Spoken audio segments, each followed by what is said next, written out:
shows that we do. Mm-hmm. I love these shows. Let's go.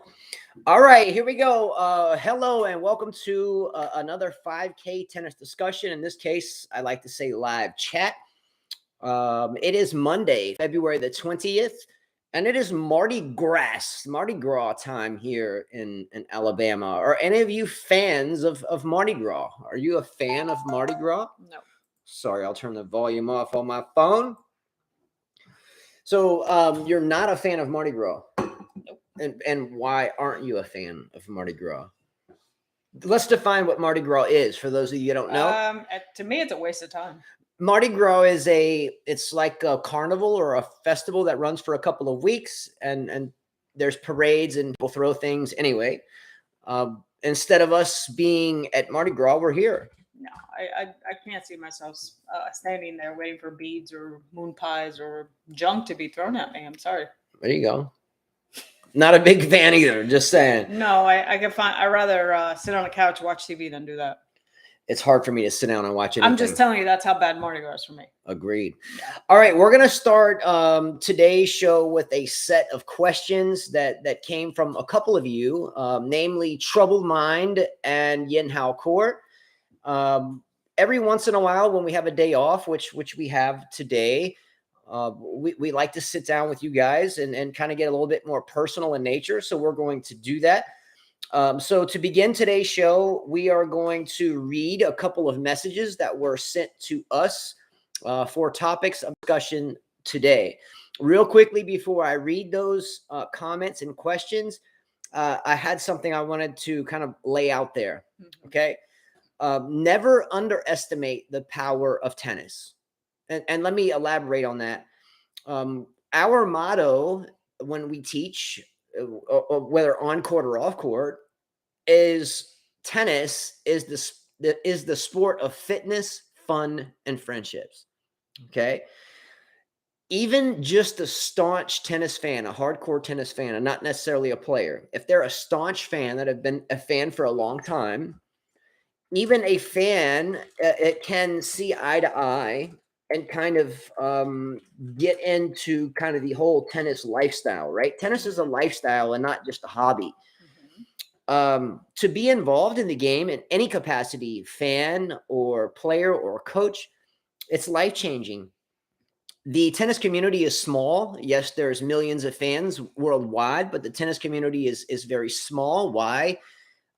Because we tend to all kind of be on the same page, even if we let's say as coaches, Carla and I, there's some coaches that we know or don't really know, but know of, and we don't see eye to eye. We don't share their same theories of the game. But ultimately, if the world ended tomorrow, I think that we would find ourselves on the same team because we have the same mindset, and that's the power of tennis. Tennis as well bleeds into everything that you do. If you're a staunch tennis fan or player or coach, it bleeds into parenting, into school, into practice, into education. It really encompasses the whole gauntlet of humanity. And we're going to get into that. And a lot of these questions we were asked are based upon that kind of foundation, that paradigm, that cornerstone. Okay. By the way, before I read these questions that we're going to talk about and discuss, if anyone has a topic, if anyone has a question, if anyone has a personal question, throw it out there. It doesn't matter if you watch it now or later. We will do our best to address it. Okay. All right. We're going to begin this show with a couple of comments that are the questions in which we were asked to discuss. Okay. So the first comment or set of questions came from Troubled Mind. What's up, man? I hope you're all right. Here's the comment / questions. All right. Troubled Mind states, great to see you guys as usual. Justin is on point and Carla being sassy. And he quoted our last show where Carla was going, ooh, ee, ah, with people playing on clay. Anyway, I thought that was kind of funny. And also, Spanish, well, it's the Spaniards that do that. Yeah. Also, Troubled Mind indicated that, yes, Justin, myself, you're correct that the world is getting crazier with the earthquakes in Turkey and Syria, the whole balloon, Chinese spy, UFO, whatever phenomenon, the problems in the Orthodox world, as well as the Russian-Ukrainian war, inflation. And he indicated the best thing to do is just to keep your mind focused and to keep hustling because things aren't going to get better. So what are you going to do about it? Okay. Now, the questions that have been postulated here are this. Justin and Carla, can you please discuss the decline of American tennis and in general as a nation? Okay. Next, you guys to please go deeper and do analysis on relating to the culture and political elements affecting tennis. Next, the scientific and technocratic priest class, quote unquote, dictating the future for us. As well, childhood story time of Justin and Carla and how you guys grew up as kids in school and teenage crushes or any type of drama. And the last few things, how do you handle each other's BS bullshit in marriage? And how different are you guys before and after marriage? And lastly, raising kids in this day and age, homeschool or public school. And Carla, you should please do a Spanish show for 10 minutes or so about any topic of her choice. No, he said in Spanish. I'm not doing that. Can you give us maybe one sentence in Spanish? Oh, Can you give us something? Stop. Can you give us something? Oh, hola, ¿cómo están? Espero que estén bien. Blah, blah, blah. Let's go. Okay, fair enough. Okay. I mean, it's different if I had someone else beside me speaking Spanish and we can go back and forth. But when I'm just speaking to, computer, it's different. It's not engaging. You have to engage in the conversation. Okay, well, maybe Jose P out there, or no, I'm talking about maybe someone can ask you a question in someone. Spanish. Well, Jose P's out there. Maybe Jose P can ask you a question. I'm talking about talking to someone. Well, he's there to be chatting with. Reading.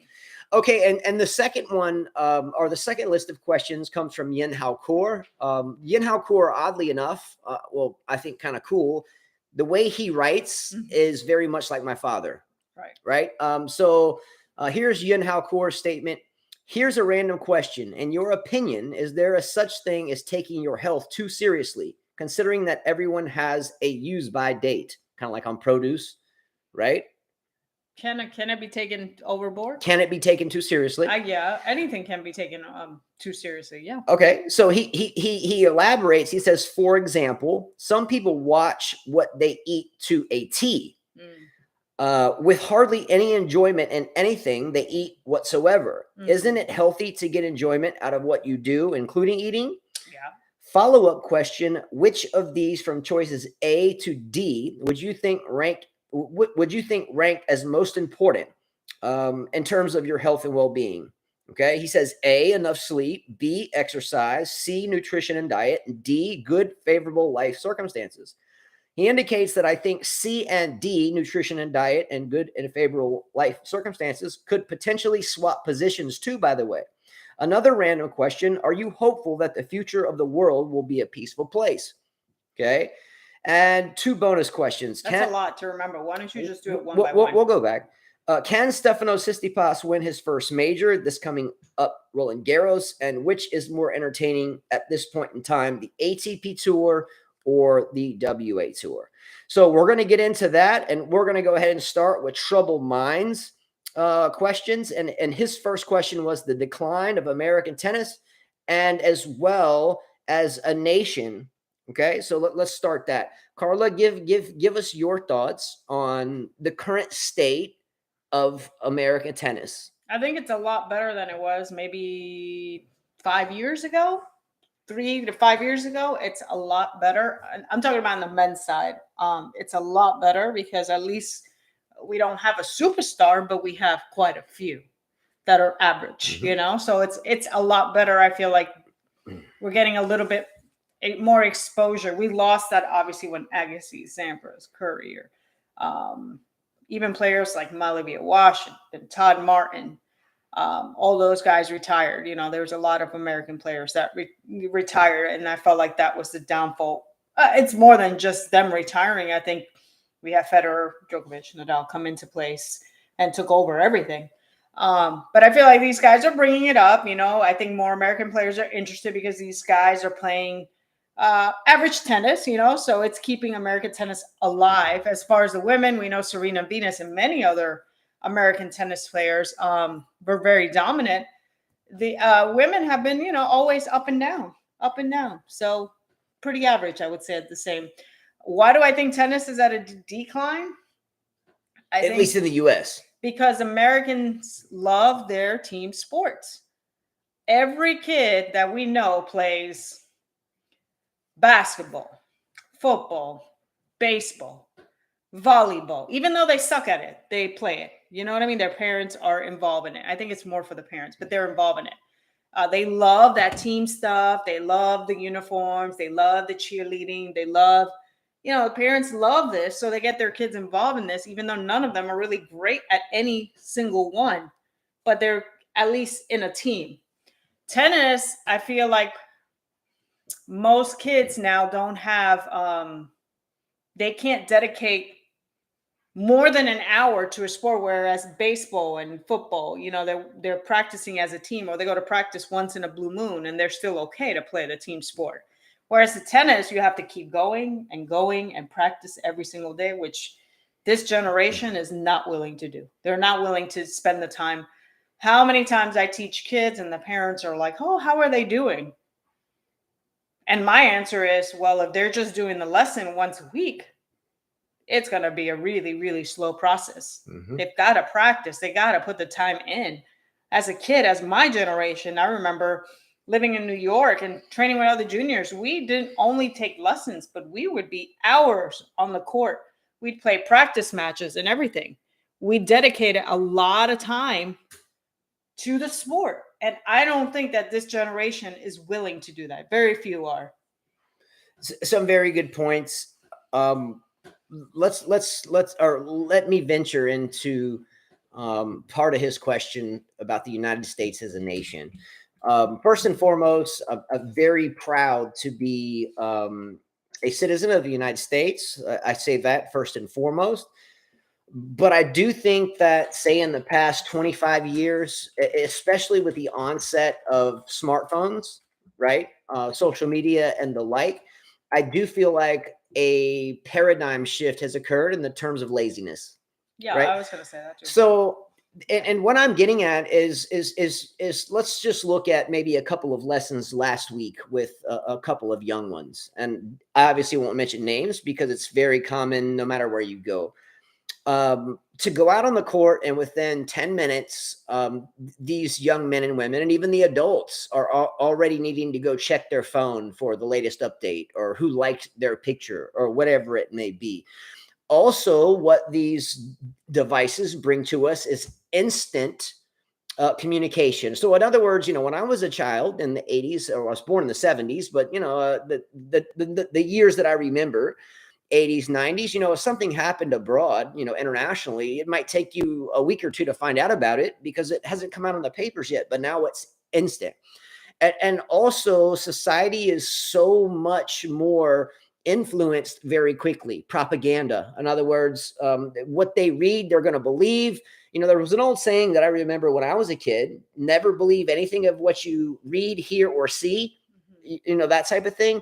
But I feel like everyone believes stuff very, very quickly.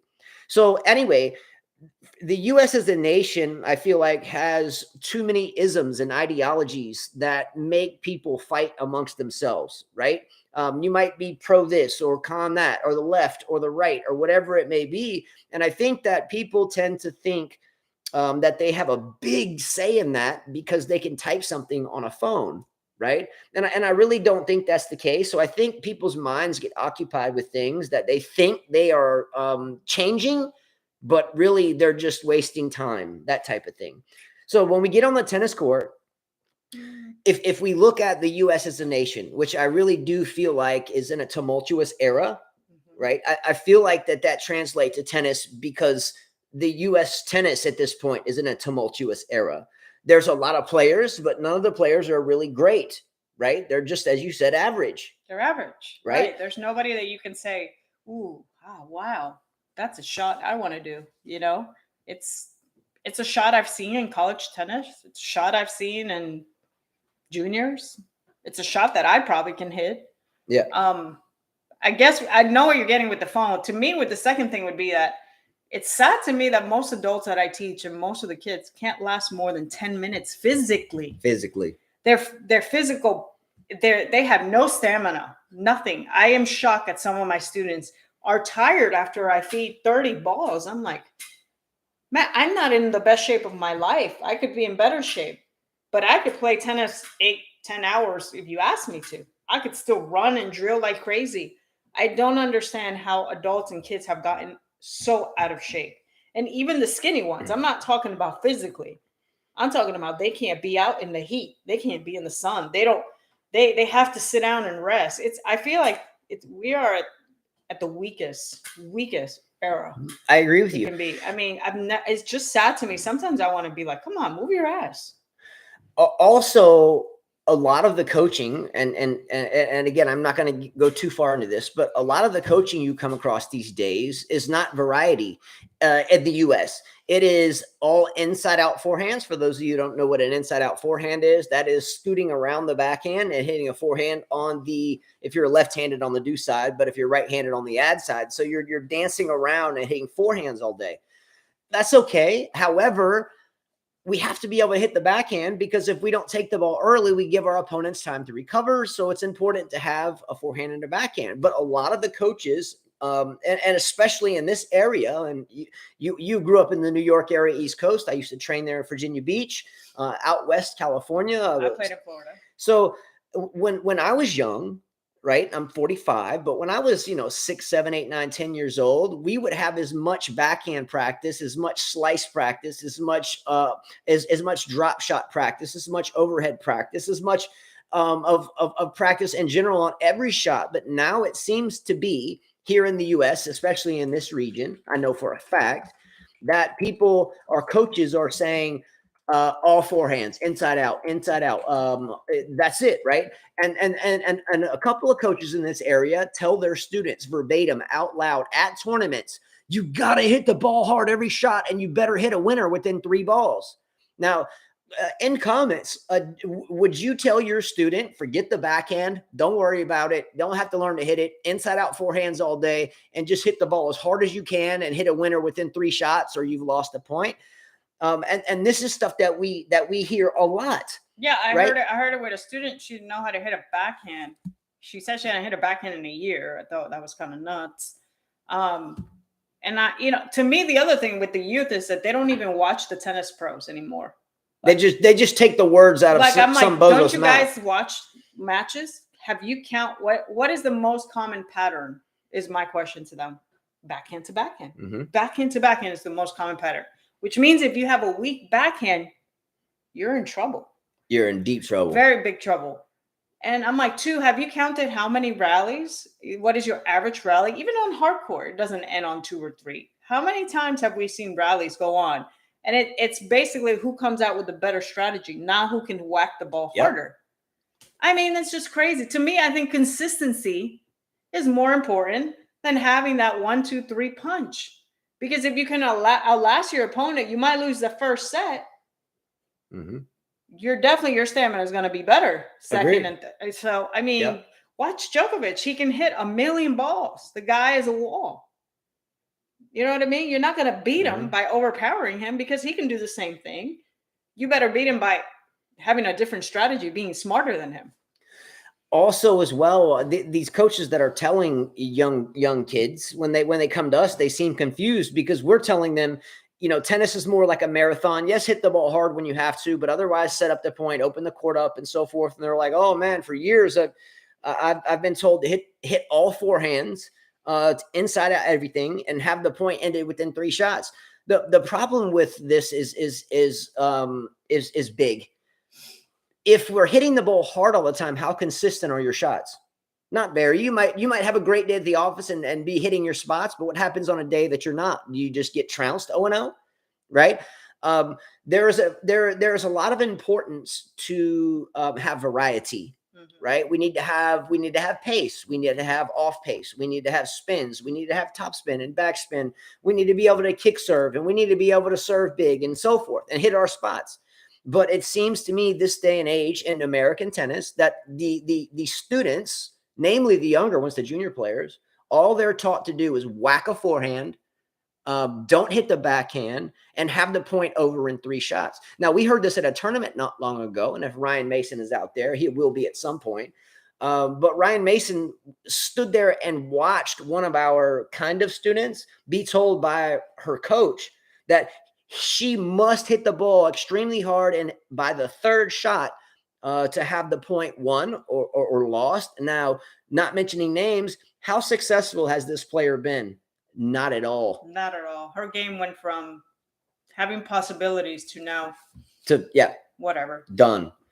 Yeah. So again, there's a big kind of I guess you could say an obstacle to overcome in the U.S. as a tennis player, because of team sports, right? Everybody wants to play football. Everybody wants to play baseball or basketball, but not everyone wants to get out on the court and figure things out for themselves. Tennis is one of those sports or one of those things in life where you are yourself to blame. Team sports is one of those things you can say, hey, I dropped the pass, but you threw a bad ball. Or, hey, I threw an interception, but no one protected me on the offensive line. Speaking of football, right?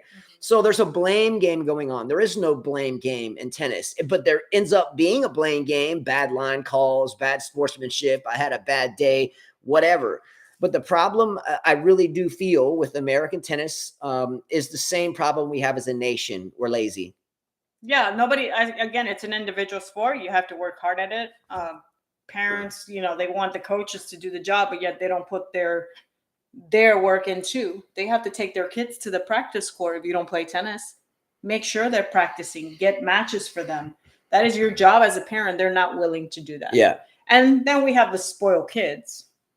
That's the other problem. Yeah. Too many spoiled kids out there. They're not, they think they're good with the forehand they have. They think they're good. And you're like, man, I wiped the floor with you when I just started tennis. Crazy. Yeah. Look, and we'll go to the next question, but to any young player out there or young players' parents who aren't tennis players that haven't been around the game for, 40 years or my dad out there that's, was born into it and he's 85. If you think tennis is a sprint where you have to cram the ball every time, and if you think tennis is all forehands and you don't have to worry about the backhand, my advice to you would be to stop coaching, period, because you're setting people up for disappointment. There's no part of the game where I get out on the court and I got to cream the ball every time. We have to know our opponent and know what it is to exploit their weaknesses. Okay. Some players love pace. You hit them a hard ball and man, they love it. They get it right back and then some. But some players don't deal well with pace. Some players can't stand to be chipped at and sliced at and hacked at and so forth.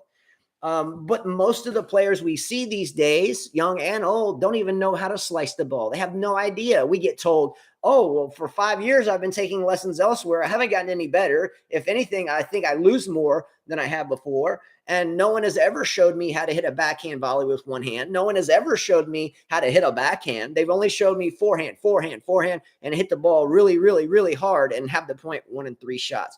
That's not how the game works. Maybe for some people, but the chances of being great doing that are slim to none. Okay. Anyway, the next part of Troubled Minds question was, will you please go deeper into analysis relating to the cultural and political elements affecting the game? So I'll start there. Let's look at the Russian-Ukrainian war now. And I think we can all agree that it's much bigger than that now. I think you could say it's a world war. Even though we're not all in the same place, all these different places, boots on the ground, but it's obvious that countries are funneling stuff into it, right?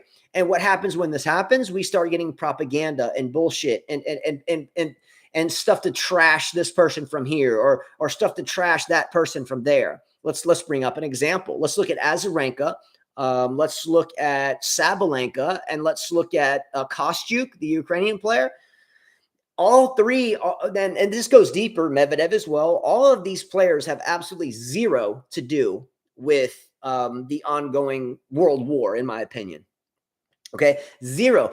But yet it has come into fruition that these players are dissing one another because of it. Kostyuk hates Azarenka.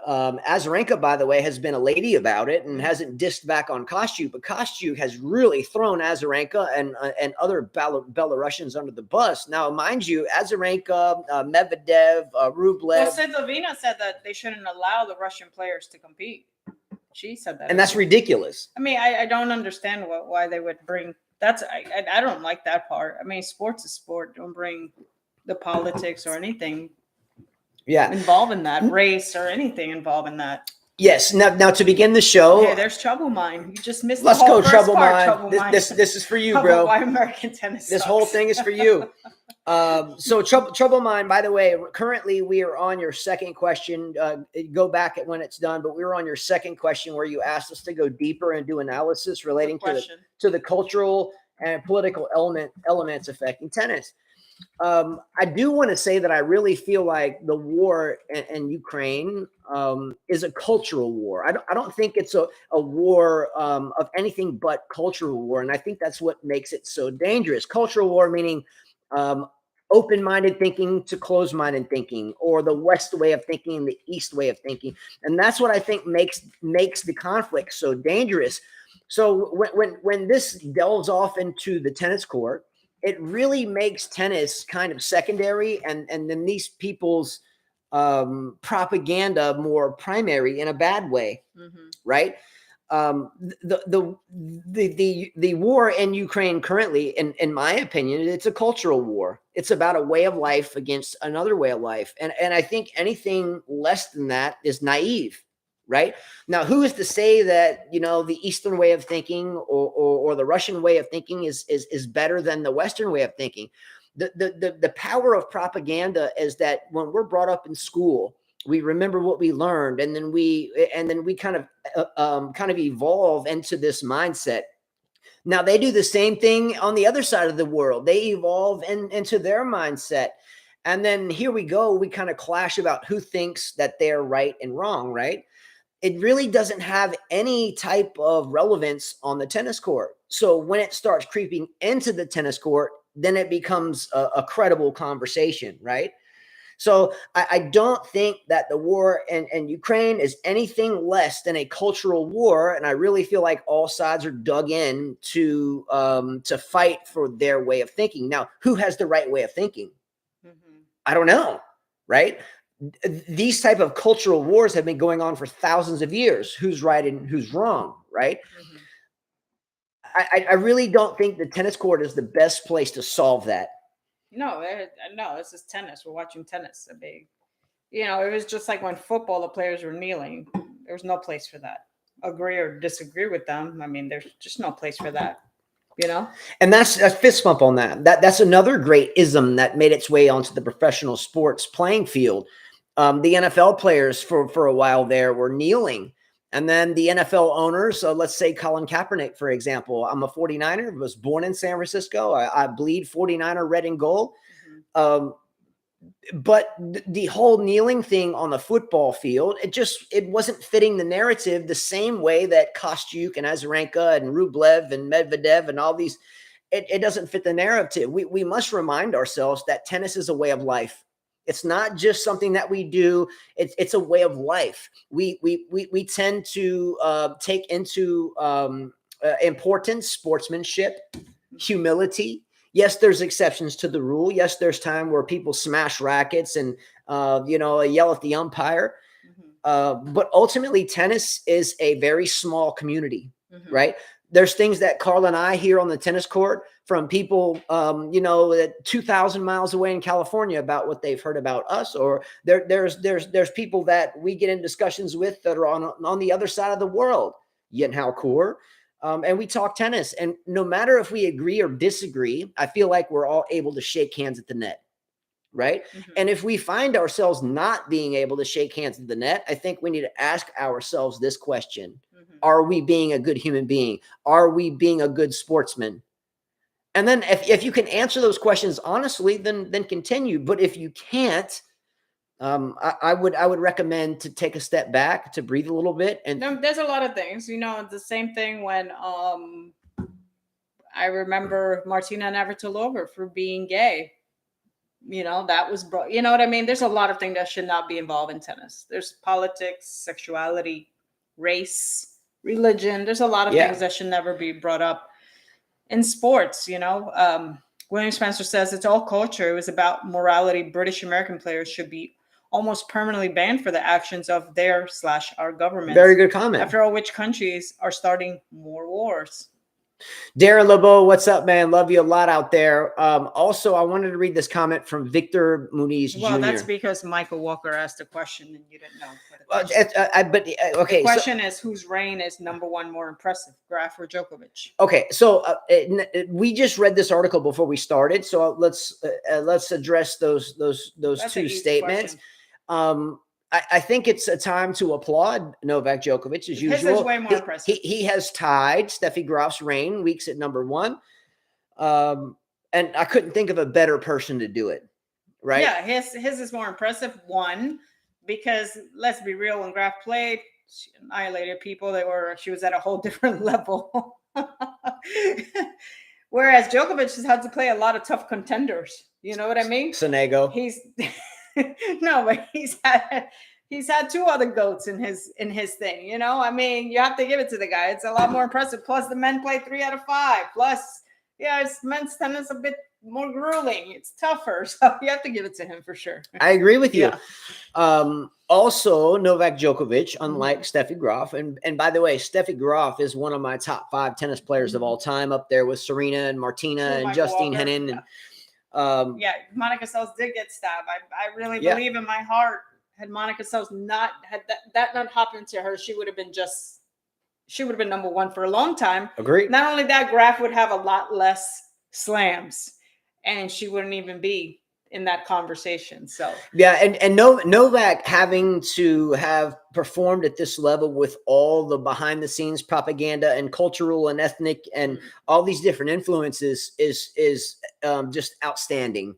Right? He's been the bad guy since pretty much day one, when he used to make impersonations of people. I was at the US.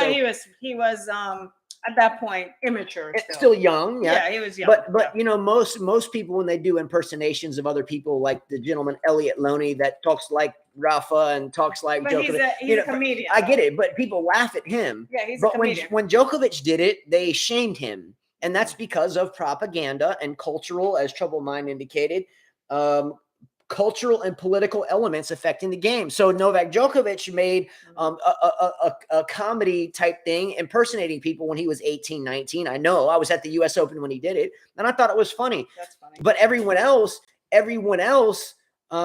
just threw him under the bus for doing the same thing that people like Elliot Loney do, and he gets on Good Morning America on this, everybody's laughing at him. But when Djokovic does it, they're throwing him under the bus. That's because of propaganda. That's because of where he's from. That's because of how the East and West works, and it's bullshit. He's a fighter. He's a man. He's a family man. And we as people tend to look at the propaganda we're given before we look at the player. Thank you. Novak was a big cringe. You're right. He was. And he retired. Blah, blah, but that's over. That's people. I get it. I get it. Just like you made a mistake at 19. You know what I mean? You can't go look back at a 19-year. We all made stupid mistakes as kids. Come on. Like, we said stupid stuff, did stupid stuff. Come on. Like, you can't go back and think about that. That's agreed. That's done with. It's whatever. He's grown, like super grown. William Spencer says Sonego might have beaten Novak, but he just lost to Scottish tin hips. Thus justifying Murray's 1,000 wild card. Yep. Michael Walker says, plus Novak's reign is over a long period of time and over better competition. He's better number one from 24 to 35, and counting Graf's number from 17 to 26. Great comment. Yeah. Agreed. Okay, then now let's next question. Let's move on to Troubled Mind's next question. Troubled Mind indicates the scientific and technocratic priest class dictating the future for us. Huh? So in other words, I guess, there's a select few people that, are in this, priest-like, in other words, quasi-billionaires or whatever, telling us or dictating what the rules should be. Oh, it always has been that way though, right?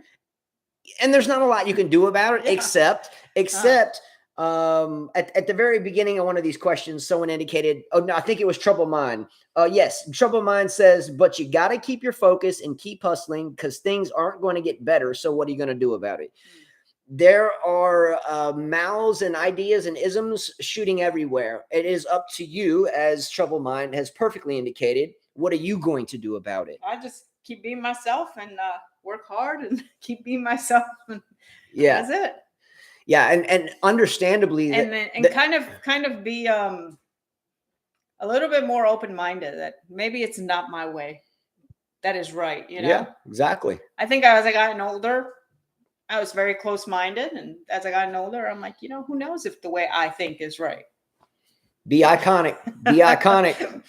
Be iconic. Okay. Anyway, there's always going to be someone trying to lead you down some primrose path. There's always going to be someone saying, "Hey, do this, you'll be great. Hey, do this, you'll be successful. Hey, do this, be." Blah, blah, blah. The best thing you can do to navigate through these quote unquote. That's a good question. The best thing you can do to navigate through these type of cultural, political, these priest-like or technocratic people like, Facebook, Mark Zuckerberg, these type of people, Elon Musk, what the best thing you can do to navigate through that type of thing is to do exactly what Troubled Mind said. What are you going to do about it? Ask yourself, am I being a good human being? Am I being a good mother or father? Am I being a kind person? Am I being kind because everyone I meet is fighting a tough battle? Am I doing my part to be a good moral human being? And I think a lot of the people in this world that find themselves in really, really tough, crazy situations, we all do find ourselves in tough situations, by the way. But I think the people that look at those questions in the mirror, am I being a good person? Am I being kind? Am I being patient? Am I being humble? I feel like those people that ask themselves that question, or those questions, are those that are able to navigate through the BS much better than those that don't. Mm-hmm. So just look at yourself in the mirror when you get pissed off or when shit hits the fan.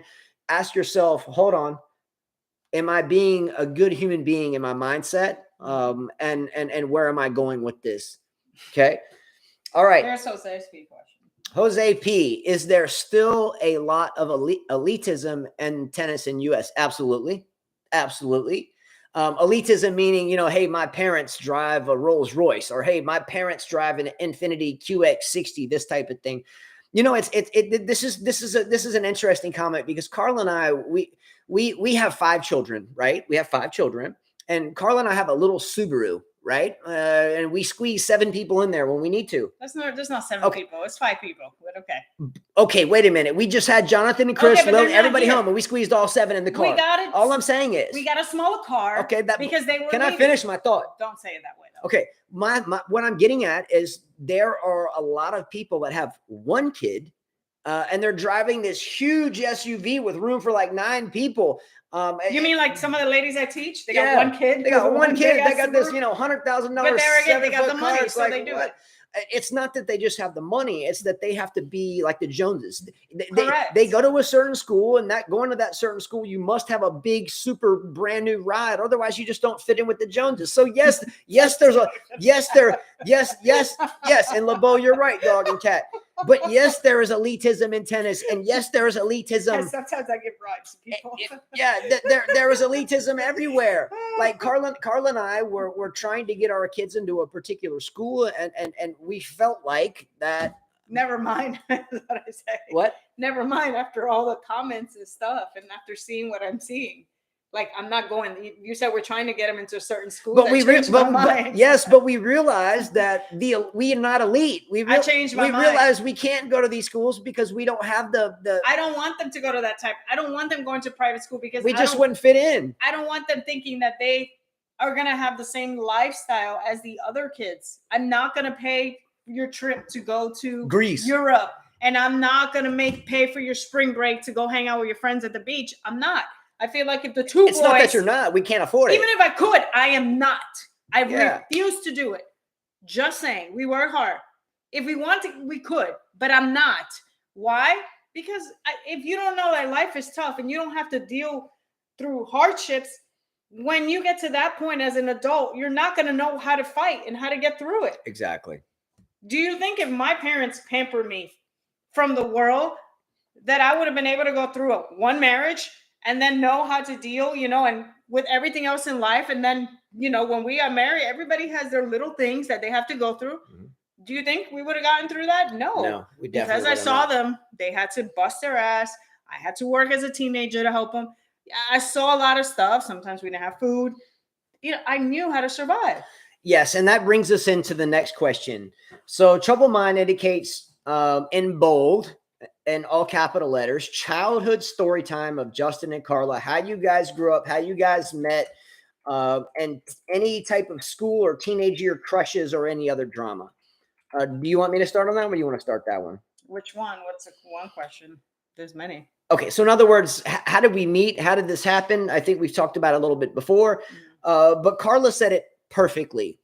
When we met, we had both been through quite a lot of personal struggle. Now, Carla mentioned at the beginning of the show that I made a mistake when I was younger, and I won't elaborate, but when I was 18, I went to prison for a couple of years for selling LSD at fish shows. And at the point in time, it's what everyone else was doing. I was not a rich kid. And my mom didn't have a credit card in my pocket, and I had to fend for myself. But my friends were a lot of these kind of more elite, economically speaking people. And the only thing I could figure out to do to keep up with them, we go to spring break, as you mentioned, right? I'm just looking for maybe someone that will have me, and they're like whipping out their parents' credit cards, and I don't have that. So what did I do to try to keep up with that? I broke the law and I got caught. And then when I got caught, these people that I thought were my friends and that they would stay at my apartment and all this stuff, as soon as I got in trouble, disappeared. Nobody. When I was going through this and I was 18, I'm 45 now, half of my life ago or more. I had an apartment and I had multiple people that would crash on the couch all the time, and their clothes would be there, or their books from school or whatever. I was in college at that point in time. As soon as I got in trouble, the people that left stuff in my house wouldn't even come to my apartment to get it. They would say, "Hey, can you just leave it outside? I don't want to." So as soon as shit hit the fan, I was dropped like a bad habit. Fast forward to meeting Carla. Carla, as a mother of 3 at the point when we met, had been through international moves, an ex-husband treating her like garbage, being cheated on, and while she was pregnant, and blah, blah, blah, blah. So I feel like when Carla and I met, she had been through emotional strife ad nauseum. I had been through loss of freedom for 66 months, this type of thing. I didn't do all 66 months, but that was the sentence. And I feel like when we met, we had both been through so much that we weren't about to put up with each other's shit. Yeah. Right. We weren't about to put up with each other's shit. We've heard it before. So when Carla and I met, and this is how we met. So I was teaching in a different area, and I don't want to get into locations, but I was teaching not terribly far from here. And I had my coaching certificate, and Carla was trying to get her coaching certificate to try to get out of the situation that she was in. Right. She's a fine tennis player and arguably one of the best coaches I've ever been on the court with. And I mean that. She was trying to get her coaching certificate and was doing some research on who she could find close to her that could help her get that certificate. Luckily, it ended up being me, and we met, and the rest is history. But childhood stories for me would really be some of the things in life that I've been through that you think you have really good friends, and then as soon as shit hits the fan, you're a nobody. So one of the biggest things in my life has been you have as many good friends that you can count on one finger, maybe 2 fingers, because everyone else disappears at the first sign of trouble. Selfish. I never got one call saying, "Hey man, are you okay? Are you okay? You're going to be away from a while. Or is there anything we can do for you?" Did not happen. More like ghosts, crickets chirping. Nobody. Right.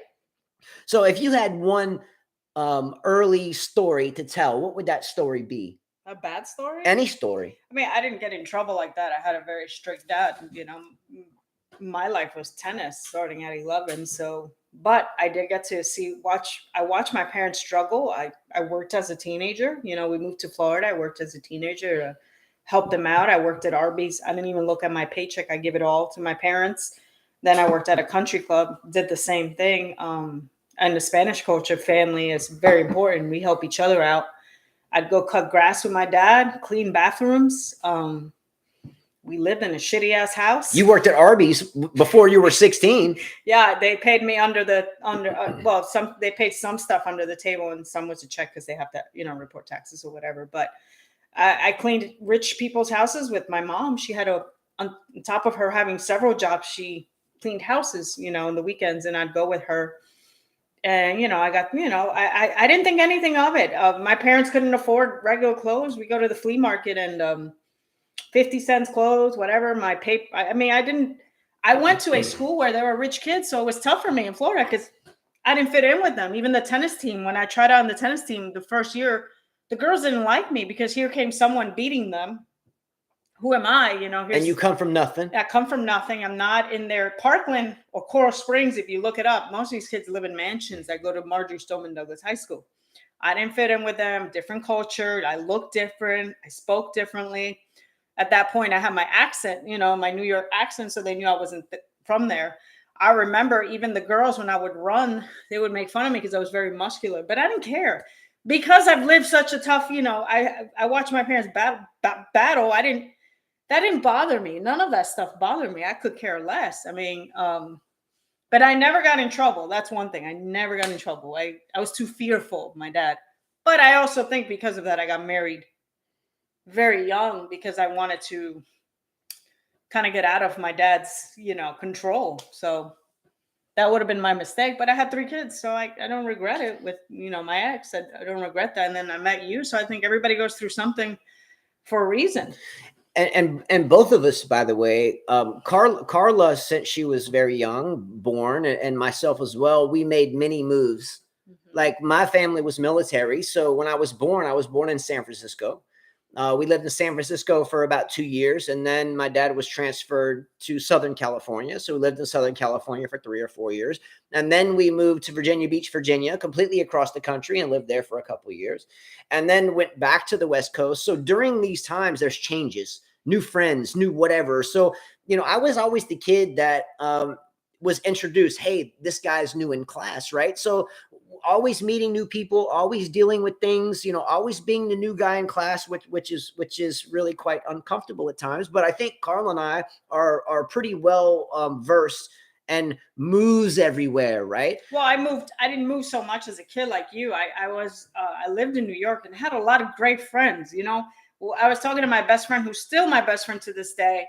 Since I was 10, 11 years old, my dad taught her some tennis. We were both sponsored by Reebok. We were talking about how we enjoy being kids in New York. It was a melting pot. We didn't look at race or anything. We have friends and they were all cool. But then when I moved to Florida, it was different. But I didn't have that issue because my parents, we always 15 years of my life in New York, and then it was in Florida. It was after I got married that I never stayed put. Mm-hmm. More than 1 year, always kept moving with kids and stuff, and I had a stepson too that paid the price for that, Yeah. Because he went through what you went, didn't have friends, didn't have a stable place, so kept moving. I thought I had friends. Yeah. But I definitely ended up being shit on by many of them. At the point in time when I got in trouble, by the way, I was an officer in the fraternity that I was in. And then when my arrest made it to the college newspaper, I guess the president of the organization I was in was like, this guy didn't even take part in this organization. Are you serious? I performed the rituals for the organization. So yeah, it hurt a lot. It really hurt quite a bit. And for a lot of years, I had to sit there and finally tell myself that, you know what? I am me and I'm a confident me. And then ultimately, there's one thing that came into my mindset shortly thereafter that period of time ended. There are no such things as coincidences. There is no such thing as luck. Everything is destined to happen. I'm not going to get into predestination versus determinism and all this stuff. But the way Carla and I met, to me, is priceless. Okay, here's someone that just got out of the joint for a long period of time, went back to college, graduated like third in my class, I think. So I got my degree. I went to prison my junior year, got out multiple years later, came back, finished my degree, got my coaching certificate, and started moving forward. And all of a sudden, to have a message from this beautiful thing, I remember the message like it was yesterday. Carla was standing on the beach, and she had a black tank top on and a jeans skirt with glasses. And do you guys remember the movie Friday, where the guy was like, damn, Miss Parker, what?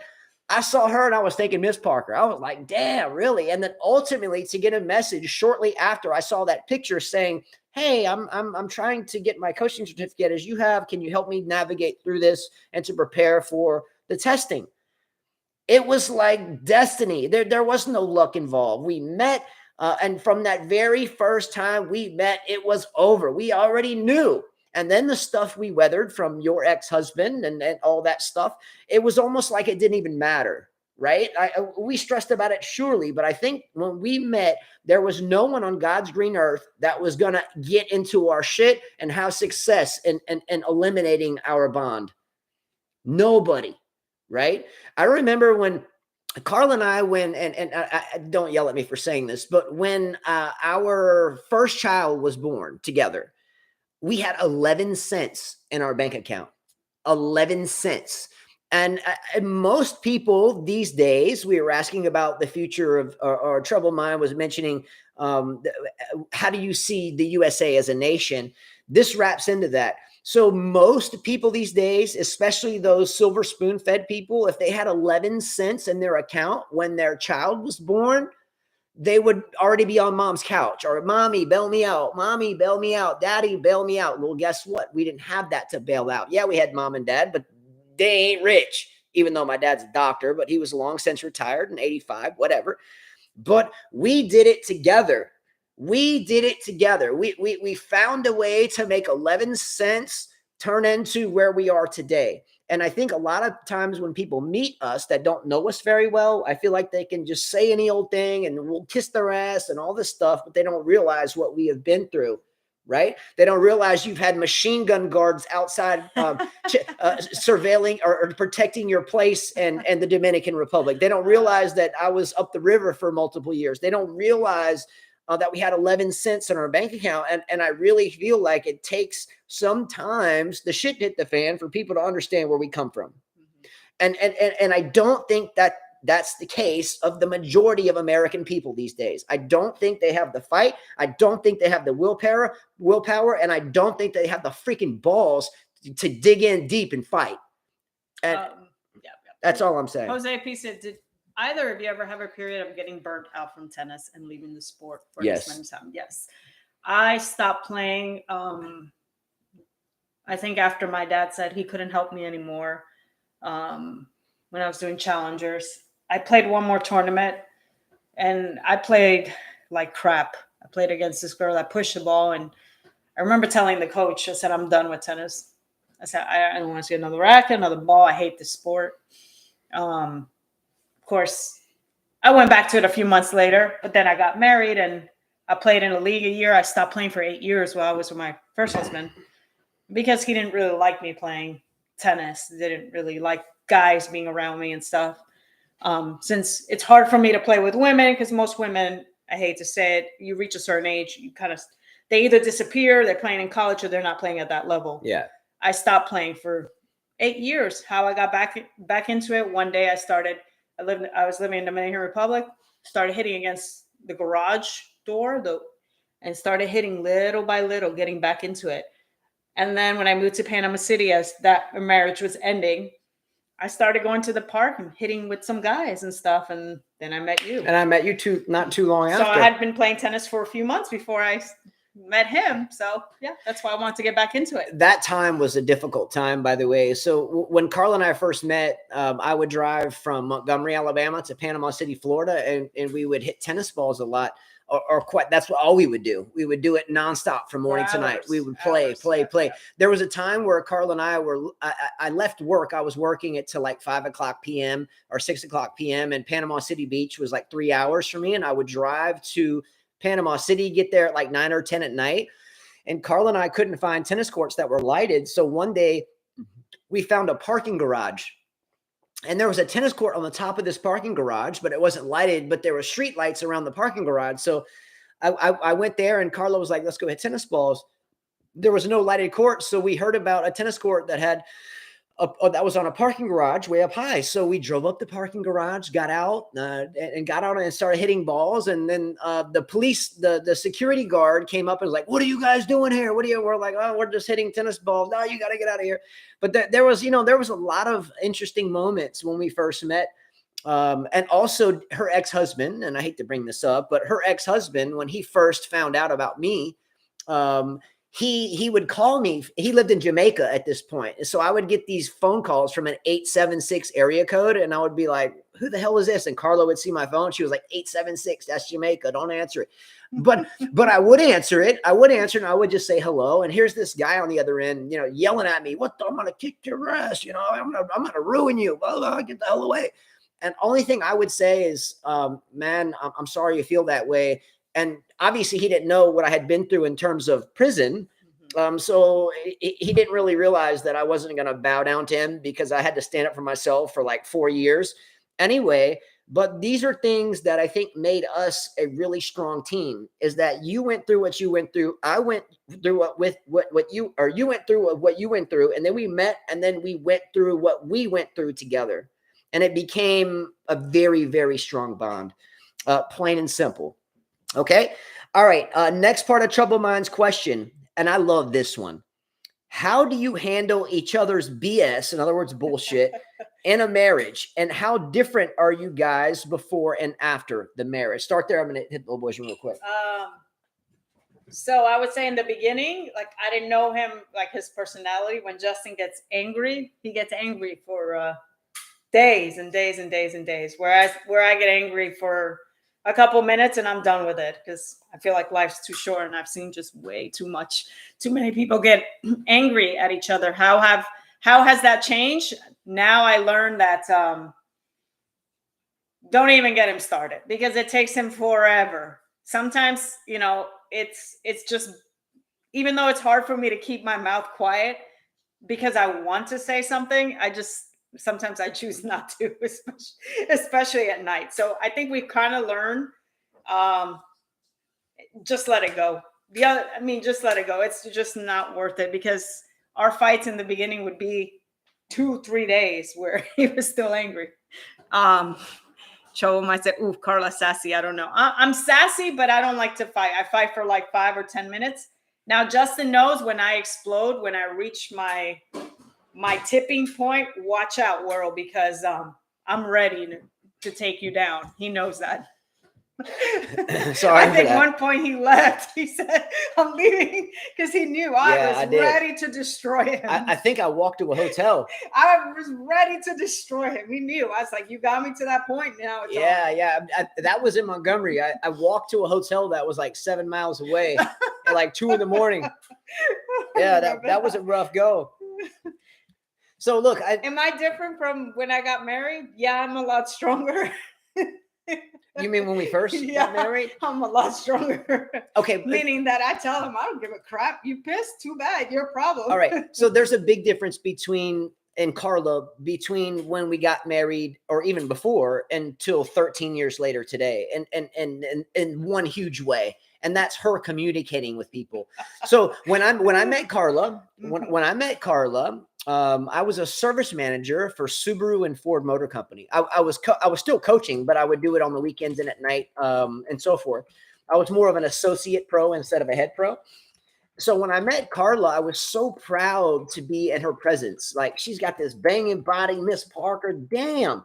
And I wanted to show her off, right? You want to show your lady off? I wanted to show my lady off. But she was so used to being secluded and isolated because her ex-husband wouldn't let her do anything.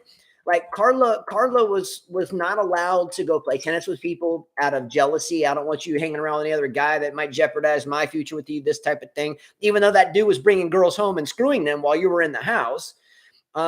She was isolated. She wouldn't talk to anybody. She didn't feel comfortable. I brought her when I was running that Subaru dealership in Montgomery.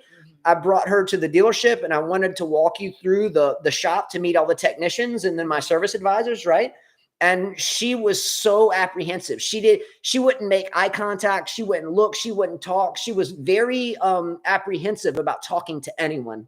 Mm-hmm. You wouldn't talk to anyone. Nobody. You would keep your mouth shut. It was like you were Rambo, right? She wouldn't talk to anybody. But fast forward till today, Carla is a lights out. I talk way more than that. She is a lights out communicator. Too much. One of the toughest levels of tennis to teach as a teaching tennis pro in the United States is women's adult players, whether it's 2.5, 3.0, The worst. 3.5, 4.0, 4.5. That's the worst. It's very difficult. The worst. And for many, many, many years, we have gone to coaching seminars, and we've always heard this laughing type debate that in the U.S., because U.S. tennis has gotten so bad that as long as you look like you're from elsewhere, especially, you know, like you're from Russia or Spain or something, and as long as you have an accent, it doesn't matter what you do or say, people are going to lap it up, right? And this goes back to the first part of this kind of segment Troubled Mind had, the future of American tennis. There are coaches that we know of right here that have no business coaching. They're hit the ball hard every ball. Don't worry about hitting your backhand inside out every time, and you better win the point in 3 shots. People send their children to these places and pay and pay and pay and pay and pay because they think that's right. It's not right. The only reason why it's right to them is because they have Carla's look and Carla's accent. The only difference with Carla is she tells it like it is, and other people just kiss people's ass to get another paycheck. We don't do it that way. But Carla was so isolated when we first met, and now she is, pardon on the best coach I've ever had a chance to being on the court and coach with. Now, why is the 2.5, 3.0, 3.5, 4.0, 4.5 women's, not men's, but women's, why are they so hard to teach? It's because they talk a lot. So for someone like me, white boy, gringo, if I say anything wrong, anything that they don't agree with, it's going to travel around the campfire. And what happens when shit travels around the campfire? It starts getting exaggerated. So I go to the campfire and I say the purple people eater just put a marshmallow on the fire. When it comes around the community and comes back to you, it's like you just took a shit on Jupiter. It doesn't make any sense. Carla is very good about telling people, this is the way I feel. This is the way I do. And if you don't like it, get lost. It's hard for me to do that. Like I tell them, I'm not employed by anybody. So yeah, they don't like me. And that's another thing. She just said we're not employed by anybody. So our arrangement as coaches, we're not paid by where we coach. We're paid by the people that we teach. People that want to be taught. If you don't want to be taught and you don't like, then don't. You're questioning me. Then we don't need to be together. Next person. Exactly. So what she's getting at is when we teach, we don't teach because we have to, because we're made because someone pays us. We teach because we want a sense of clean slate. I don't want anybody to come and say, wow, you got taught that. Like I get kids that come to me. How long you kid been? Oh, 2-3 years. I'm like, and I want to tell them, wow, it looks like they just grabbed a racket just the other day. But I can't say that. Eleanor says, so with the influx of foreign coaches by colleges, are Americans being bypassed or looked for scholarships? Yes. Most definitely. Yep. For the same reasons. There are great foreign coaches. I watched this guy, this Russian coach on Instagram. I don't understand anything he's saying. Good coach. But I can tell his passion, and just by his stance and the way that he's explaining, even though I don't understand it, and watching the kids, what they do, I can tell he's a good coach. He was an ATP player, low, but you can tell that his coaching method is very good. But then you've got those coaches that take advantage of that foreign look, or maybe were great players in college, but they can't transition their skills to teaching it. You know what I mean? You don't have to be meaning that they were great players. You can put them to play. Great players. They'd probably wipe me 6-0, 6-0. But they can't teach it. You do not have to be a great player to be a great coach. Ask Bill Belichick. Ask a lot of coaches out there. You do not have to be a great player to be a great coach. What you need to be a great coach is to be a great student of the game, to have passion for being the student of the game. Like, for instance, when I go to sleep at night, I don't turn on the television and watch, America's Got Talent. I go to my YouTube on my phone and I put things like Lex Friedman's talking about physics or quantum computing, or I want to learn more and more and more and more and more. Right? Mm-hmm. It's so important to learn. And if you're a coach, no matter if you are a great player or not, and whatever sport it is, if you are passionate about it and you've been a student about it, yeah.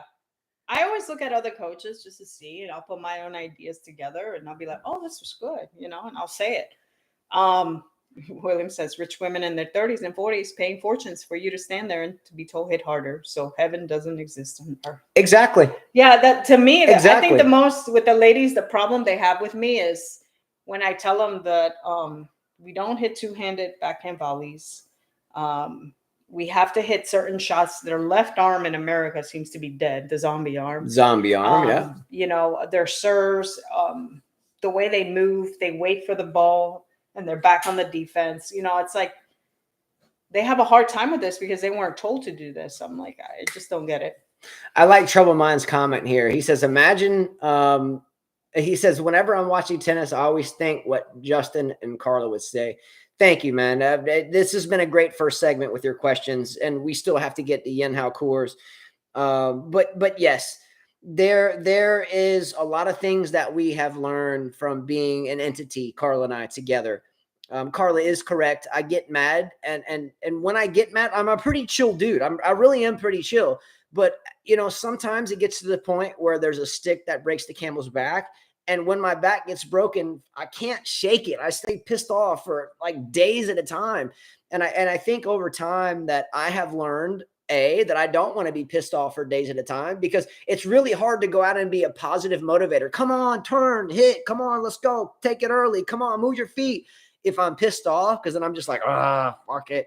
And then Carla, on the other hand, I think is pretty used to that occurring. So I think the both of us, whether it's me or her, I think we're both able to walk away from the discontent pretty quickly. I noticed he'll ignore me, right?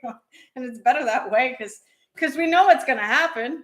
I don't want to lose, and he's going to stay pissed. Yes. Like when I'm not going to lose this battle. When for him, he's going to stay pissed. Yes. So it's a losing battle for both of us. Yes. So there's two quotes, and then we'll shift to the next question. There's two quotes that I have manifested to finish off that question from Trouble Mind. I have learned, being married to Carla, these things. Number one, there are two ways of arguing with a woman, and neither one works. Number one. Number two, never pass up an opportunity to keep your mouth shut. So number three, wife, you know, your spouse, wife, W-I-F-E, still has four letters, but wife equals boss, B-O-S-S. So as long as you are planning to get married and have kids and then do it together, remember, there are two ways of arguing with a woman, and neither one works. Please remember, never pass up an opportunity to keep your mouth shut. And number three, please remember that wife is not spelled W-I-F-E. It is spelled B-O-S-S. Remember that. Life is good. I tend to forget it sometimes, and life is shit. Okay. All right. Next question. Raising kids this day and age. Homeschooling or public school? They need to go to public school. They need to go Why? to public Because school. they need to face those things that socialization. So, well, not only that, you know, I've been jumped in high school. I was in ninth grade. I got jumped. You know, I mean, I've been bullied, very tough to bully me, but I've been bullied where I fought back. You can't do that anymore. You get in trouble. But I have been in fist fights because I've been bullied. My dad said never take anyone's shit, so I never did. Don't do it. If you don't teach them that, when they become adults, they're not going to know how to defend themselves. You got mean kids out there. You got teachers that don't like you. You got to be able to defend yourself. You got to be able to speak up. You know, I was that way before I got married the first time, and then something happened to me. But I was that way. I was a very strong-minded person. They need to go to school just to experience different things, you know, to do good in school, you know, the rewards you get. What does it feel to achieve something? You know, you need all that stuff, not just your parents saying, good job, you got the A. Yeah, a couple good comments. Darren LeBeau, by the way, Darren, we love you a lot. You are a consummate father and an amazing tennis player. And I'm gonna let him in. Yeah, that's okay. And Darren, you bring a lot of fun into our home. You really do. We watch your Instagram clips, LeBeau Tennis. It's really fun to watch. But you're one of the people, Darren, that I really wish was sitting right here in between us right now. I would really have a good time with that. Eleanor also indicates that it depends on the public school, and we'll talk about this. But Darren LeBeau's tennis was, I prefer the word partner. You are partners in life through the good times and bad times. In terms of Eleanor talking about the public school. She's correct. No, yes. It does depend on. So, okay. So Carla and I are being forced to move in the next couple of No, months. we're not being forced to Well, move. we have to. We have because to we move. live We're too not being far. forced. We have. So we have to, meaning forced. So we live off a Barrier Island in Alabama called Dolphin Island. So we have to drive like 30 minutes to go to the grocery store, and we have to drive our kids potentially 20 minutes one way, 15 minutes one way, and then right up the street another way. And some of those schools we don't want our kids to go to. We don't, because of the track record or what the propaganda is. There's one school that Gabriella might have to go to next year, which Lily navigated through, where the propaganda is that everyone that comes out of here needs to be a shrimper or needs to be an oyster fisherman. They're not teaching their kids how to be rocket scientists or doctors. They're teaching them that what you need to do when you leave here is to be a shrimper. And there's nothing wrong with that. We eat shrimp, it's part of the deal. But I must say that out of our 5 children, our 2 oldest boys, Jonathan and Christopher, who went through the same systems, the same schools, are now at the United States Air Force Academy in Colorado Springs. 2 schools that you could say are more elite than Ivy League schools, such as Harvard or Cambridge or Dartmouth or Colgate or whatever. They're there, and they went through the same schools that were talking about that may not be a good idea. Now, how did we do that? What happens at the kitchen table? What happens as a family? What happens when they don't make straight A's? How do we address the multifactorial stew that involves raising kids? There is a couple rules that we have in this house, and they will be met or there will be hell to pay. Straight A's, number 1. They must make straight A's. In the United States of America, they rank schools between 0 and 50, meaning the states. There's 50 states, right? Alabama is in the bottom 10%, maybe even in the bottom 5%. So when you're trying to apply yourself to a university or to an academy or an Ivy League school or whatever, if you haven't made straight A's in one of the worst programs on the planet in terms of schooling, you have no shot. So there's one rule that I have. That straight A's is a must. Lily, come here real quick. This girl right here is amazing. Okay. She's amazing. So we don't bring home anything less than straight A's. And it's not that I want to get pissed. It's not that I want to pull my hair out. It's not that I want to throw bricks through the windows. It's just that I know, because I went through it myself, if you are going to an Alabama public school and you're not in the top 1 or 2%, got no shot. And I know we can't afford private school. Some of the private schools we've looked into sending our kids to are $15,000 a year per child. Are you serious? That's $45,000 a year for 3 children. I wouldn't be able to save that much in the next 20 years, much less to be able to spend that every month. Michael Walker said, my nephew's very disappointed because he's got his first race from Yale. He got B's plus and B's.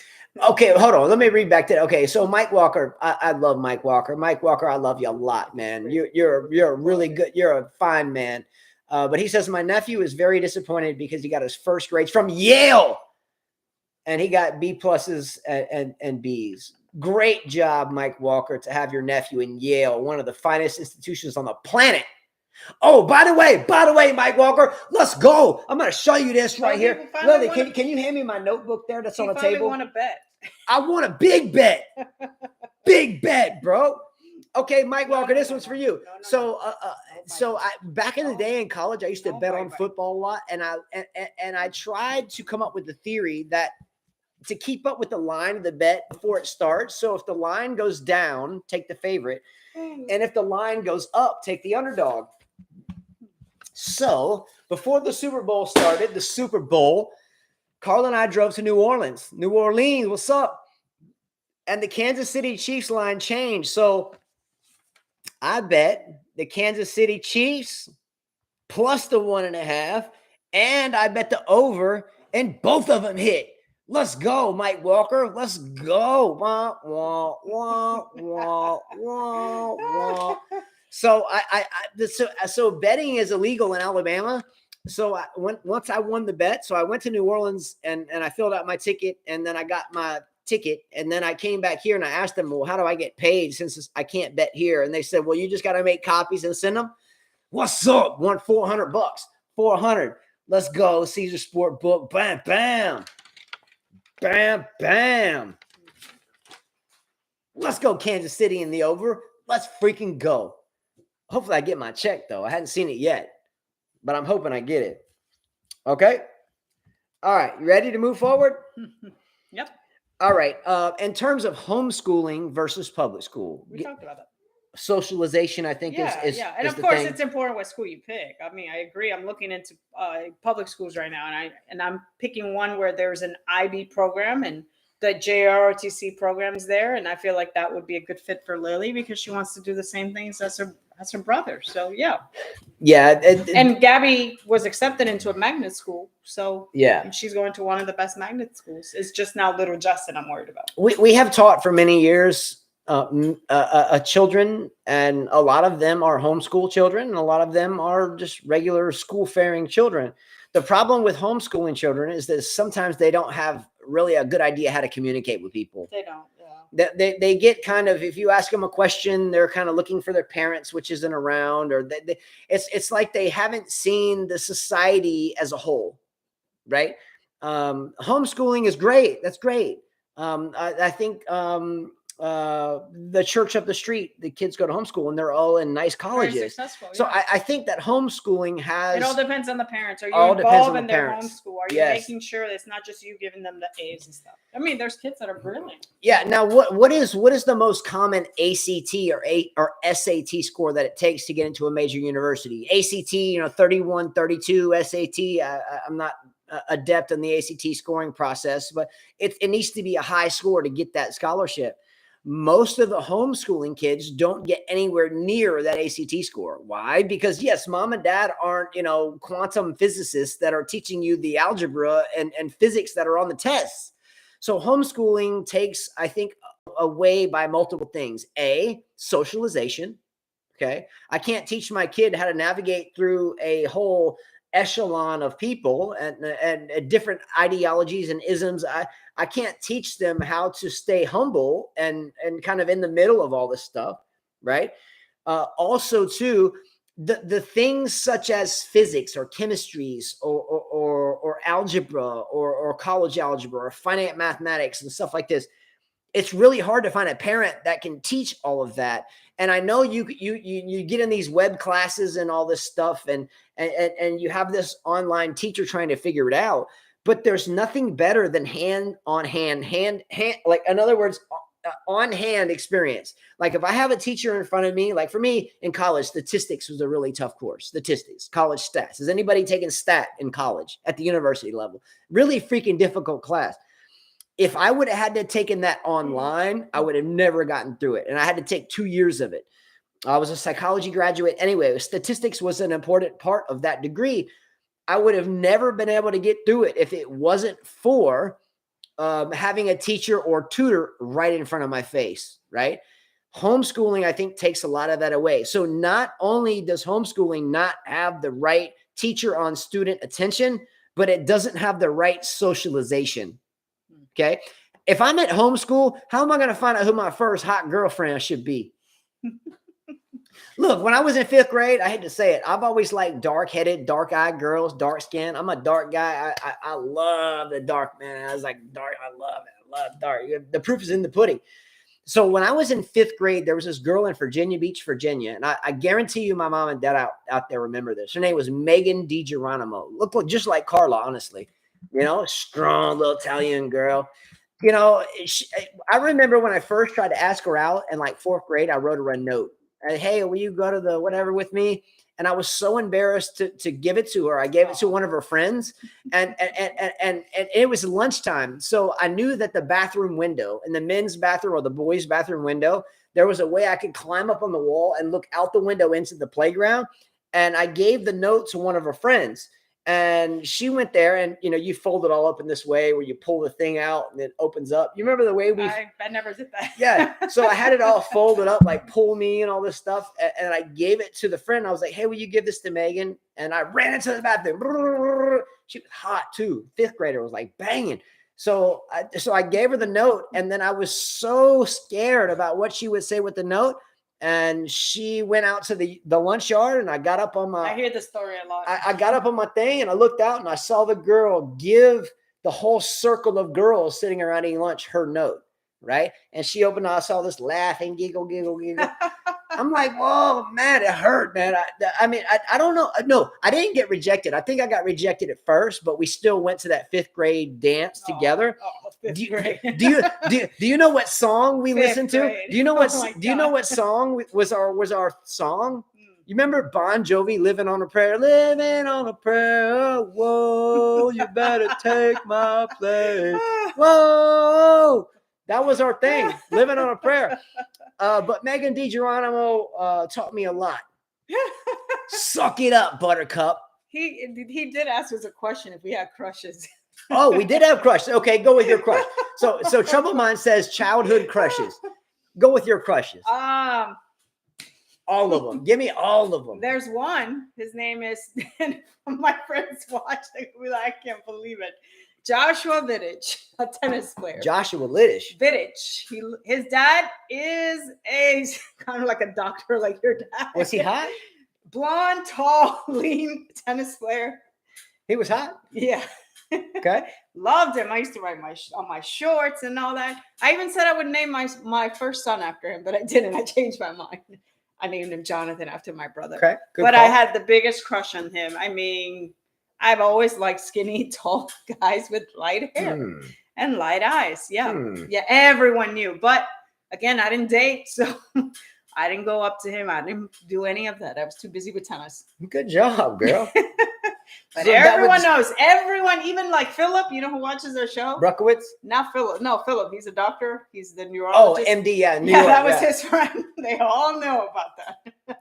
So any other childhood crushes that pop out? No, that was my that was probably my only one. Okay. Oh, I had a movie star that killed himself, Jonathan Brandis. There is the J. Yeah. How funny is that? Joshua, Jonathan Brandis, and here you are, Justin. There you go. With as you say, no ass. Okay, let me tell you some childhood crushes for me. I'm going to throw one out there that's at the top of my list, even though I wasn't necessarily super young when I found out of her, Salma Hayek. Salma Hayek, I'm like, damn, girl. What was that movie From Dusk Till Dawn? Oh, I just showed you that Oh, one. my gosh. I didn't know. I had to show you. Oh, man. Okay, also to Ana Ivanović. Yes. The Serbian tennis player. She's having a third child. Ana Ivanović. No, I didn't even know she had already two. Man. I didn't know she had 2 kids. Let me tell you something, though. They showed a picture of Gabriela Sabatini. That girl looks better than any of the tennis players we've ever seen. Look, you see this tattoo on my arm? It says Gabriella right here. Gabriella. We named our youngest daughter after her. So this tattoo, Gabriella here, and the tennis rackets is for Gabriella Sabatini. Let's see. Trouble Mind said, for me, the one deal breaker for my current girlfriend was, do you want to homeschool? It's over. I'm not homeschooling. No, over. Feeling since I was homeschooled made me unsociable. I am today. I don't know. I think you're pretty sociable.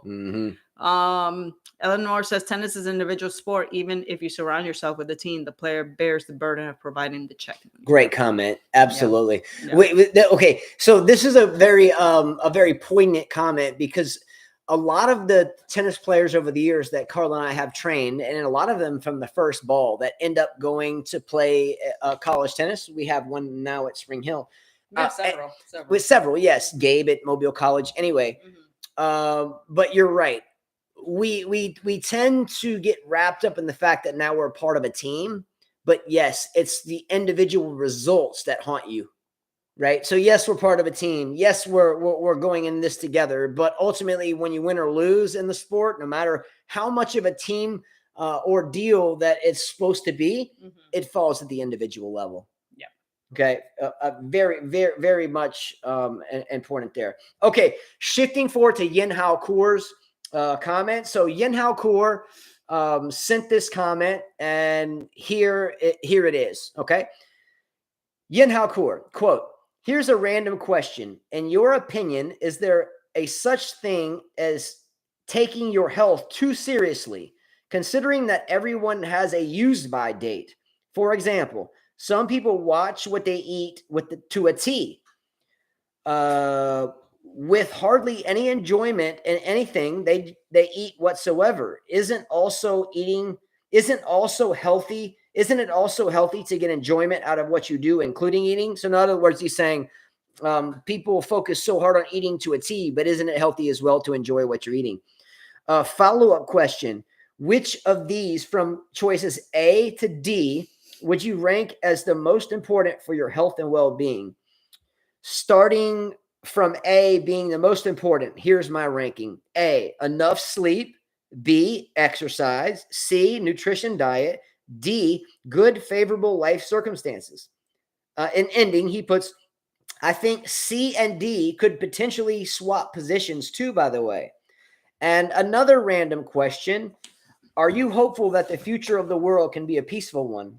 2 bonus questions. Can Stefano Tsitsipas win his first major at this coming Roland Garros? No.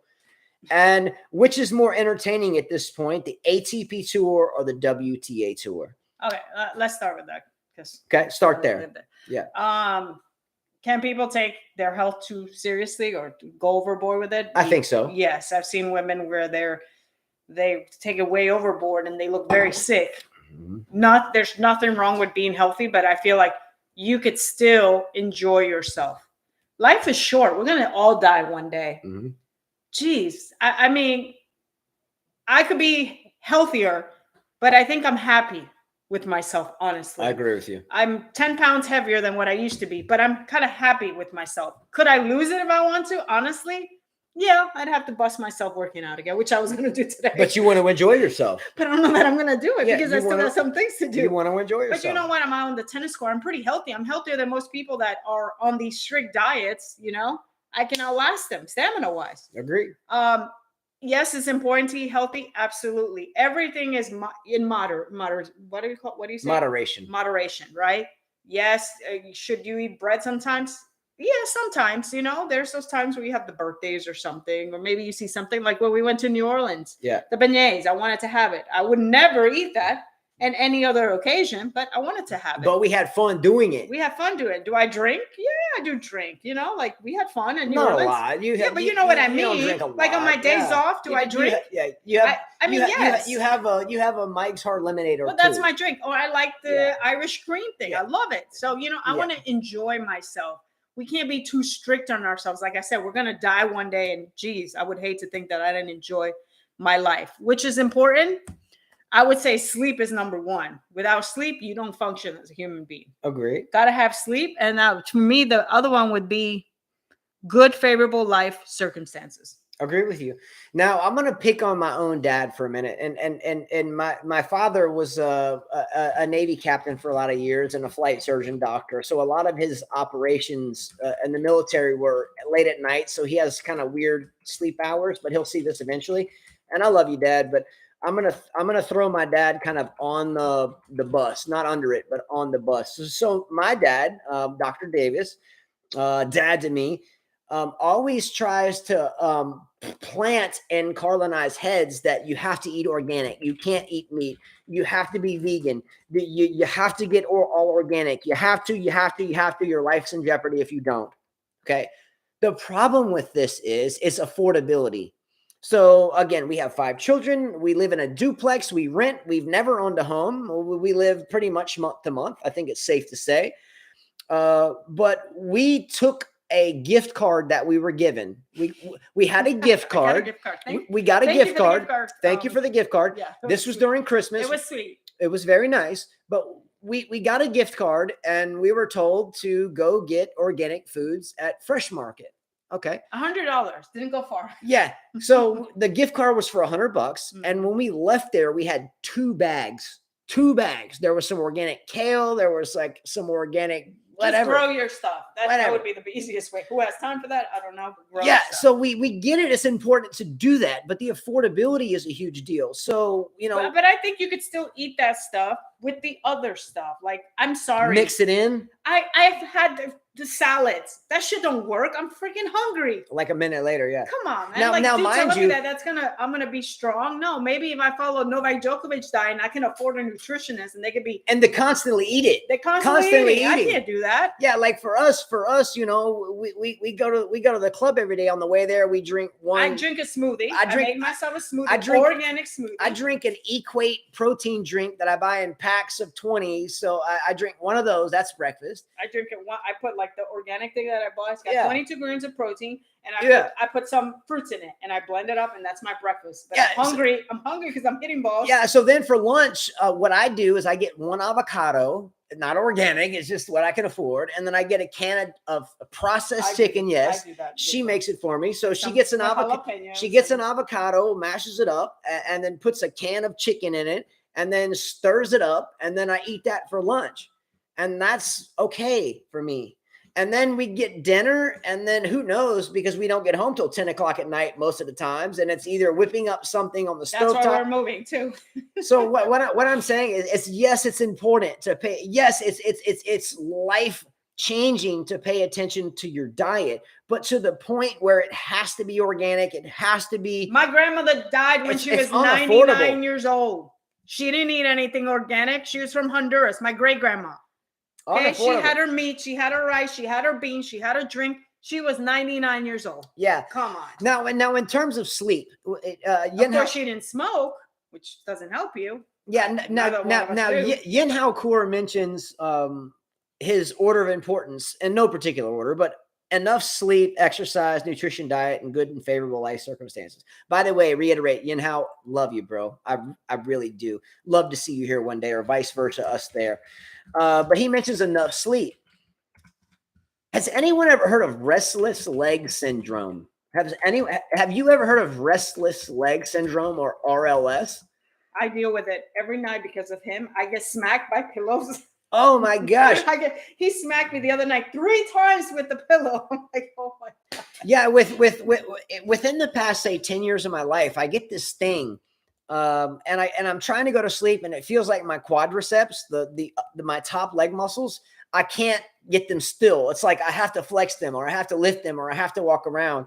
And it's every night, but last night was a good example. I think we went to sleep last night around 8:30 or 9. You did better. It was the night before where you were like, yeah, and as soon as I have to wake up to use the restroom, or you know, I get woken up by a noise outside, whatever, my legs do this like tingling thing, and there's no way you can sleep through it. You have to move, you have to get up, you have to soak them in a bath. So I understand the good sleep aspect of it, but sometimes it's damn hard to come by. Exercise, absolutely. We exercise as a living. Nutrition, diet, yes, but we have to think about, is it affordable economically, and looking at time, right? And good and favorable life circumstances. Yes, I think that's the golden ticket, right? Every night we sit down at the table, and we all sit down at the dinner table, the kids and us, and we say our blessing, and we're grateful for the food that we eat. Now, I can't tell you how many times that Carla, you and I go and we break bread with somebody, or we go to a restaurant and meet them, and no one's holding hands saying the blessing. No one's being thankful for this. But what do we do every time? I don't care if we're making a scene to someone else, but we are going to say the blessing. We are going to be thankful for eating this food, come hell or high water. That's something we always do. Even my youngest son, Justin Jr. Yes, let's go, Joey Charles. Let's go, Joey Charles. No, that's yes. Let's go, Joey Charles. Come on, 420, 24/7. Let's go. That's terrible. No, that's good. That's a good comment. No. Let's go, Joey Charles. Welcome to the discussion. I'm with you, 420, 24/7. Let's go, Joey Charles. Comment of the day. It's hard for me to drink a lot of water. I had this bottle that tells you drink from this and then turn it around. Drink. Yeah, I never get there. 420, 24/7. Hell no. Let's go. Burn till you earn. Let's go. No way. I'm a big proponent of that. Let's go, 420. I'm with you. Joey, welcome to the club. You're in. Right? Yeah, you know he's my type of dude. Okay. I feel you, bro. I really do. 420, 24/7, 365 with an Izzel with nowhere to gizzle. I know. Listen to Justin. Yep. Next question. Yeah, all right. Okay. Okay. Last couple things. Yeah, because look, I'm sure the kids Yeah. are like, I want to eat lunch. Last couple of things. Mhm. Are you hopeful? This is Yin Hao Core asking us. Are you hopeful that the future of the world will be peaceful? No, I'm not. You're not hopeful it'll be peaceful? I'm hopeful it will be. Will it be? No, never. Because Never. Why? Because countries have to make money. Wars make money. You have to have politicians. the weapons industry gets richer when there's wars. There'll never be peace. If we had peace, nobody would make money. Just saying. And it's really hard to make peace when there's so many different ideologies or isms and left fields and right fields. Look, the war currently in Europe, it's not a World War II type thing. It's not a World War I type thing. I get it. It's that type of warfare, but this is a cultural war. This is a world war, whether anybody wants to believe it or not. It is a world war. And it is a world war because it's a culture clash. And who is to say one's culture is right and who's wrong? You know, the Russians don't want to see certain isms, you know, coming up onto their back porch, whatever ism it may be. And then, you know, the West doesn't want to see totalitarianism or authoritarianism. They don't want to see it coming that way. So, you know, you have the mindset that it's by our book, and this other mindset that, no, it's an open-minded book, and they have met there. So the danger of the current, I guess, mindset that do you hope for a peaceful world or not a peaceful world? It can't be at this point, especially with the war in Europe at this point. It's a cultural clash. Vladimir Putin and his whole inner circle are all about, I'm going to be the authority. I'm going to tell my people what they can and can't do for the better of the country or the better of the system. On our side, it's like, hey, let's just give everybody the opportunity, and that's great. However, if you go back thousands of years, certain aspects of this belief and certain aspects of that belief have their advantages and disadvantages. We still haven't figured that out after all these years. I'm not going to say that the Russian or Eastern ideology is wrong, because who are we to say that? I'm not going to say that the Western ideology is correct. Who are we to say that? I think there's strengths in both. However, we have come to a point in time where those ideologies have come to a front line. And until one side prevails, it's not going to end. And the scary part is that there's nuclear weapons now that are on that front line. And we have to hope that that doesn't transpire. But I really do feel like it will be very, very, very tough for those type of weapons not to have exchanged, because it is a cultural clash that now is a fight to the death. Russia's lost like 160,000 troops, Ukraine 100,000 plus. They're not gonna go away in vain. There's gonna be some way to come where someone can say they've won or not. Anyway, enough said about that. But World War III has begun. Hopefully, it's not some long drawn out multi-year event, but there's a cultural clash. Okay. That's what's going on there. It's not about Zelensky. It's not about Putin. It's about cultures colliding. And now the Western culture has crept up against the Eastern culture so much. Well, now there is a distinguished boundary that is being fought over. The best thing I can advise to anybody is this: be kind, because everyone you meet is fighting a tough battle. Whether you're on the Eastern side or the Western side, be kind, because you're both fighting a tough battle. Do not pass up an opportunity to keep your mouth shut. Okay, we open our mouths and we say the wrong thing, and then, oh shit, life falls apart. It's a lot easier of letting the cat out of the bag than it is to put it back in. Watch what your mouth says, because you will get burnt. Okay. Anyway, long story short, tennis is a wonderful community.